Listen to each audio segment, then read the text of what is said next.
Bom dia! Já tomou o seu café? No Curta Palavra de hoje eu quero convidar você a pensar nisso. Os homens deviam ser o que parecem, ou pelo menos, não parecerem o que não são. Tudo bem com você? Eu espero que você esteja bem, esteja gozando de paz e de saúde. Estou passando por aqui hoje para a gente fazer a leitura de mais um capítulo do Evangelho de Mateus. Estamos chegando ao final da leitura desse belíssimo texto, o Evangelho de Mateus. Ontem eu não pude estar com vocês aqui para a nossa leitura de quarta-feira, mas como a gente já tem feito aqui, o meu desejo é, para cobrir essa ausência de ontem, estar com vocês amanhã, na sexta-feira, com mais um dia de leitura do Evangelho de Mateus. No sábado, se Deus permitir, a gente tem o nosso encontro do Café com a Bíblia às 8 horas da manhã, tá bom? Então a gente vai ler hoje mais um capítulo do Evangelho de Mateus. Pegue aí a sua Bíblia e vamos ler juntos. Então Jesus falou às multidões e aos seus discípulos. Na cadeira de Moisés se assentaram os escribas e os fariseus.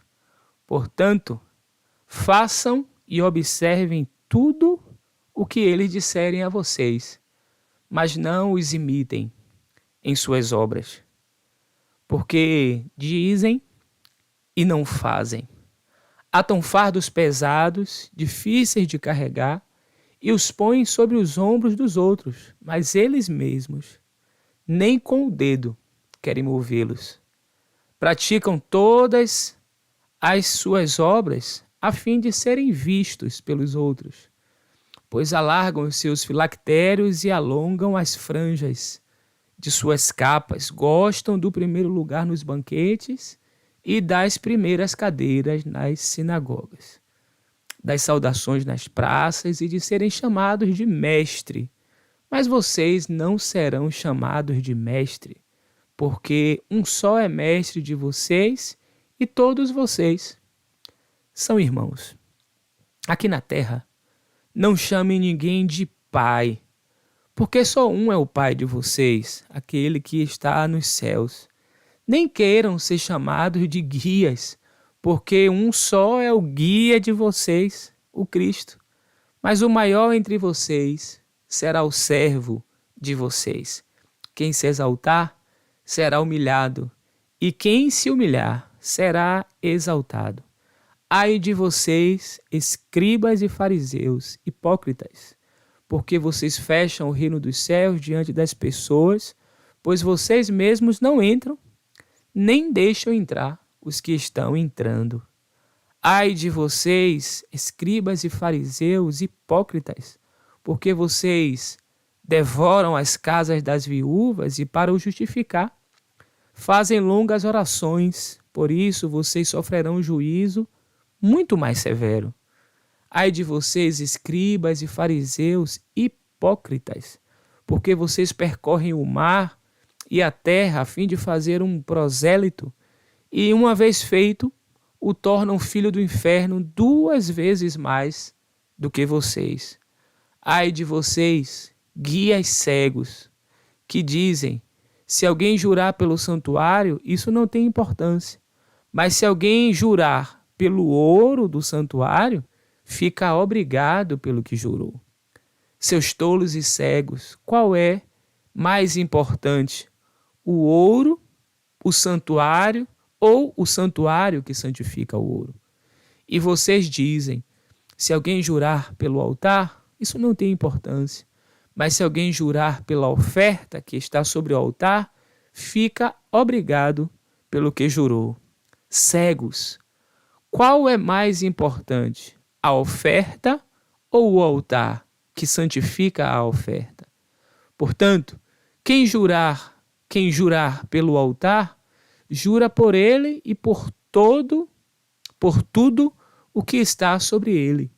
Quem jurar pelo santuário, jura por ele e por aquele que nele habita. E quem jurar pelo céu, jura pelo trono de Deus e por aquele que está sentado no trono.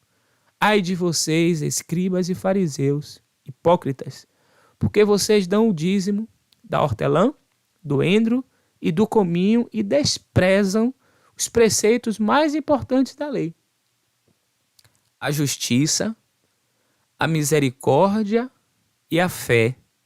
Mas vocês deviam fazer estas coisas sem omitir aquelas.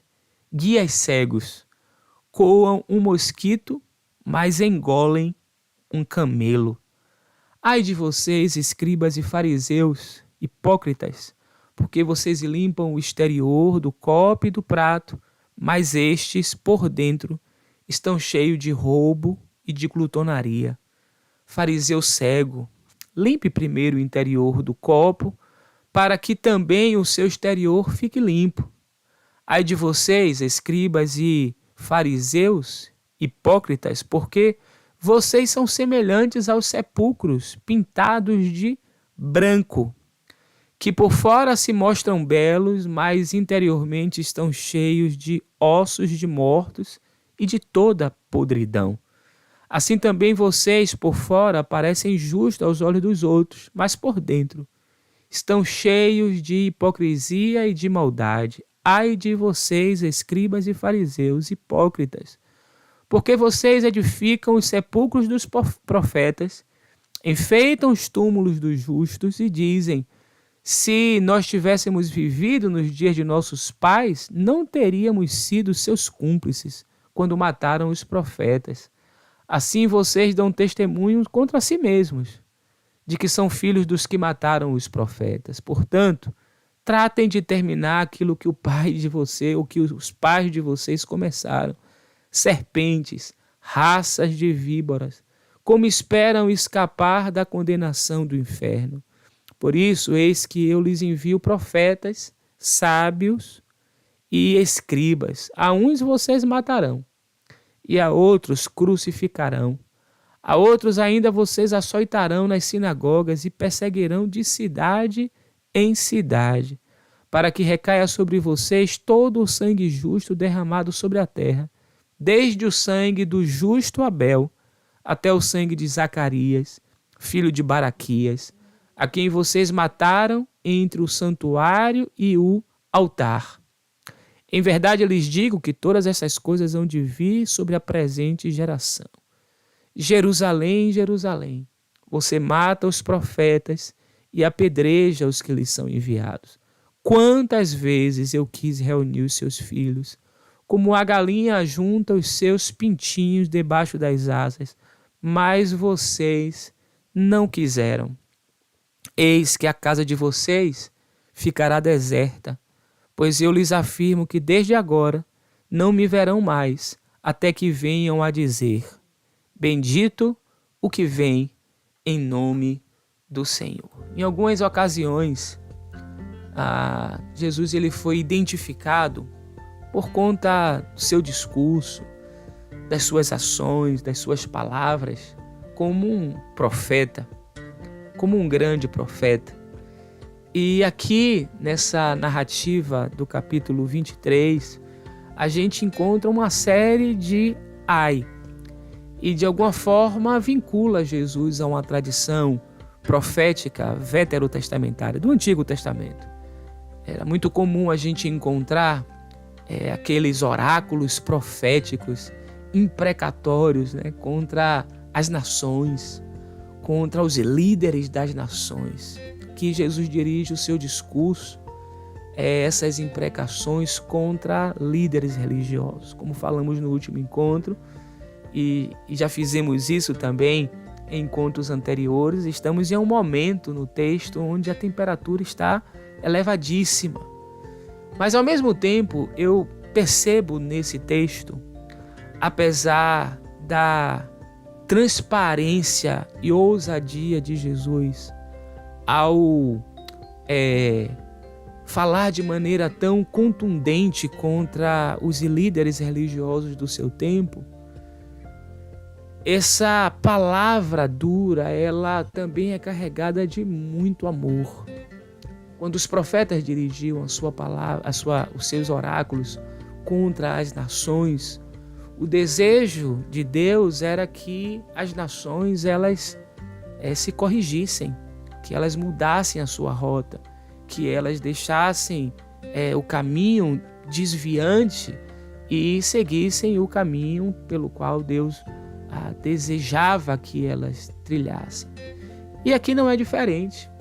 Apesar da dureza das palavras e da honestidade do discurso de Jesus, um vigoroso discurso, esse discurso também ele traz aqui esse lado amoroso de Jesus, que deseja que as pessoas elas possam passar por um processo profundo de transformação, de ressignificação da vida, de fazer boas escolhas. A gente se identifica muitas vezes com aqueles que nós acusamos. Quando a gente acusa algumas pessoas, às vezes essa acusação esconde aquilo que na verdade a gente gostaria de fazer, ou até coisas que a gente faz. E aqui está diante de nós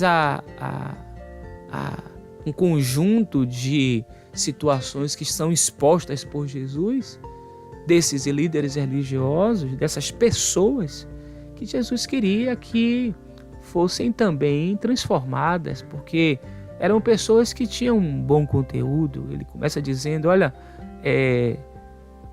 ouçam o que eles dizem, porque o que eles dizem é algo digno de ser ouvido, mas não façam o que eles fazem, não imitem as suas obras, né?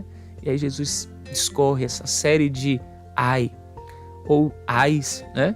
E aqui a gente encontra, como eu disse, muito daquilo que somos nós. A gente quer os melhores lugares, a gente quer a distinção, a gente quer ocupar as melhores posições, ser reconhecido pelos nossos títulos, e não que ter títulos como resultado de um estudo, de uma dedicação, de um trabalho não seja bom. É para a utilização desses títulos para nos distinguir como uma força, inclusive, de opressão sobre aqueles que não ocupam a mesma posição. Jesus queria a mudança desses homens, desses líderes da religião do seu tempo, porque falavam uma coisa e viviam de outro jeito. E a gente precisa passar por ser confrontado muitas vezes para que o nosso caminho ele seja ressignificado. Quando Paulo escreve aos Romanos, ele fala de uma tristeza gerada segundo Deus, que ela promove o arrependimento. Então, assim, o nosso arrependimento como resultado, né, dessa confrontação direta para a promoção de mudança da nossa vida. Tanto é que após essa série de palavras duras de Jesus, ele fala de Jerusalém, com esse lamento. Você mata os profetas e apedreja os que lhes são enviados. Quantas vezes eu quis reunir os seus filhos. Olha que imagem, como a galinha. Esse lado maternal de Jesus, esse que é o cuidador, que quer ter debaixo das suas asas, mas vocês não quiseram. E muitas vezes eu e você agimos assim. A gente sabe qual é a direção, a gente sabe quais são as palavras que precisam ser seguidas, mas a gente resiste e não quer. Que a nossa oração nessa manhã seja essa, que eu queira. Vocês lembram de uma das narrativas que nós lemos aqui no Evangelho de Mateus, quando aquele homem leproso, Jesus perguntou a ele o que é que ele queria, e se Jesus quisesse, ele poderia ficar limpo da sua lepra, e Jesus disse a ele, eu quero, fique limpo. E aí, da mesma forma como Jesus quis curar aquele homem, nós devemos orar nessa manhã, querer que Deus nos molde, querer que essa palavra cause algo diferente em nós, que a gente reaja positivamente e que, ao invés de acusarmos esses líderes ou pessoas que têm comportamentos inadequados, que a gente olhe para nós mesmos, que a gente faça esse exame de consciência e de caminho e que a nossa vida possa se identificar de maneira que essas reformas poderosas aconteçam dentro de nós e assim a vida ao nosso redor também será modificada. Vamos orar? Pai, nessa manhã nós te louvamos pela oportunidade que temos de mais uma vez ouvir a direção do Senhor para a nossa vida. Que a gente queira, diferente das nações, de homens e mulheres que ouviram a voz do Senhor e rejeitaram, que a gente nessa manhã possa querer, de fato, guardar a palavra do Senhor em nossos corações para não pecarmos contra Ti. Ajuda-nos nisso. Sem a Tua ajuda a gente não conseguirá. Fortalece o nosso coração, fortalece o nosso caminho e opera em nós as reformas poderosas que só o Senhor pode fazer, a vida que só o Senhor pode gerar em nós. Faz isso na nossa vida, na nossa família, com os nossos amigos, aqueles que estão próximos, aqueles que estão distantes. Opera algo novo para que a nossa vida seja transparente da maneira como o Senhor deseja que ela seja. Essa é a nossa oração por Cristo nosso Senhor. Amém. Falando em reforma, eu quero dedicar para você nessa manhã uma canção cujo título é A Reforma. Ela é interpretada pelo Ministério União.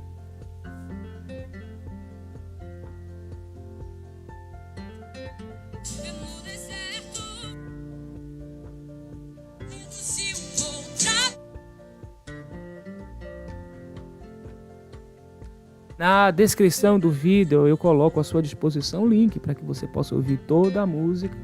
Releia também o texto, como a gente tem estimulado você a fazer aqui, e continue sendo edificado por essas palavras que geram vida.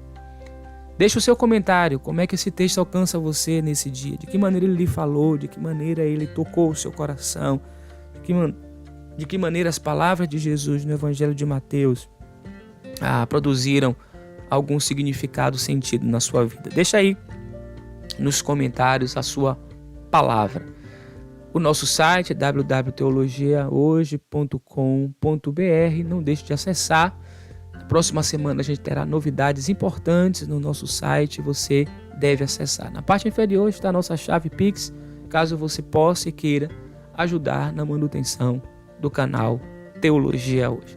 Quero desejar para você um dia muito abençoado. Que a bênção do Eterno, que enriquece, que não acrescenta dores, esteja sobre a vida da sua família, dos seus familiares, dos seus amigos. É a oração que eu faço por Cristo Jesus, nosso Senhor.